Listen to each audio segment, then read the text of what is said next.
Quand on a vu émerger, apparaître les émissions de télé-réalité, on s'est posé la question de la nature de ces émissions, parce qu'il ne s'agissait pas d'un film, d'une fiction, d'un feuilleton tout à fait classique, et on voyait des personnes dont on pensait qu'elles agissaient de façon libre en réalité.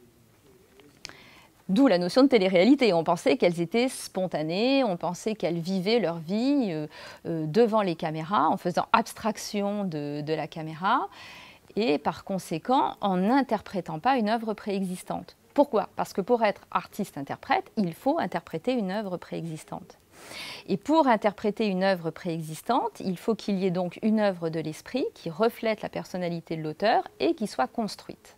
Et en plus, pour qu'il y ait une œuvre audiovisuelle, il faut qu'il y ait un réalisateur qui donne un certain nombre d'instructions. Donc quand on a vu arriver les émissions de télé-réalité, on a dit il y a des gens qui s'ébattent en bikini et en vérité, ils n'ont pas d'ordre, ils ne sont pas dans le cadre d'un lien de subordination, donc ils ne sont pas dans le cadre d'un contrat de travail et ils n'interprètent pas une œuvre préexistante puisqu'il n'y a pas de dialogue écrit, puisqu'il n'y a pas de mise en scène.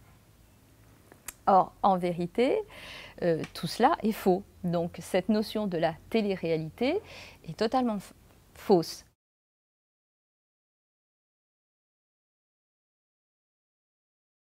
Ils ont demandé à ce qu'on les reconnaisse comme étant des artistes-interprètes, et ils ont demandé à ce qu'on les reconnaisse comme des artistes-interprètes parce qu'ils ont voulu aussi démontrer qu'ils travaillaient dans le cadre d'une œuvre de l'esprit préexistante et organisée. Ils ont voulu démontrer que les émissions de télé-réalité étaient organisées par un canevas et que par conséquent, il n'y avait pas d'aléas. Donc tout était organisé d'avance, il n'y avait pas d'aléas. Ils recevaient des ordres, évidemment, qui étaient donnés via le réalisateur, des ordres donnés par la production, donc ils étaient dans un lien de subordination. Or, les artistes-interprètes sont présumés salariés par le Code du travail. Donc en démontrant qu'ils étaient artistes-interprètes, ils démontraient qu'ils étaient dans le cadre du contrat de travail. Et quand on est dans le cadre d'un contrat de travail, à ce moment-là, on bénéficie de tous les avantages qui sont accordés à un travailleur. Et on reconnaît qu'ils sont dans le cadre donc d'un lien de subordination et on fait aussi éclater la vérité sur les émissions de télé-réalité.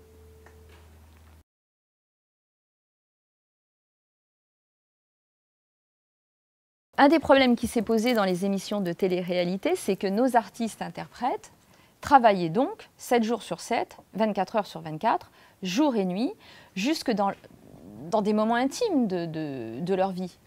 Étant donné qu'on leur disait, maintenant tu vas manger, maintenant tu vas te coucher, maintenant tu vas te baigner, maintenant tu vas embrasser un tel, maintenant... Bon.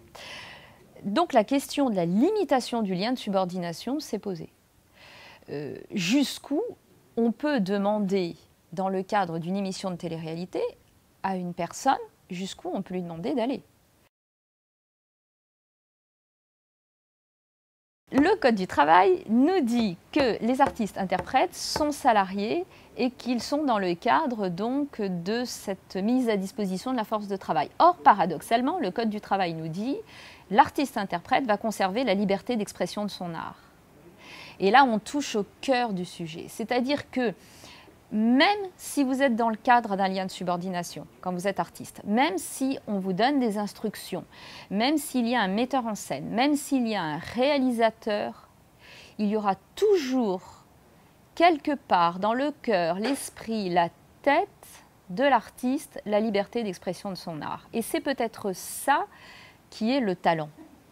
Parce que le Code de la propriété intellectuelle ne reconnaît pas le talent, ne reconnaît pas le mérite comme étant un critère de protection. Donc il y a une protection des œuvres de l'esprit indépendamment du mérite et du genre. Et il y a une protection des prestations des artistes-interprètes indépendamment du mérite et du genre.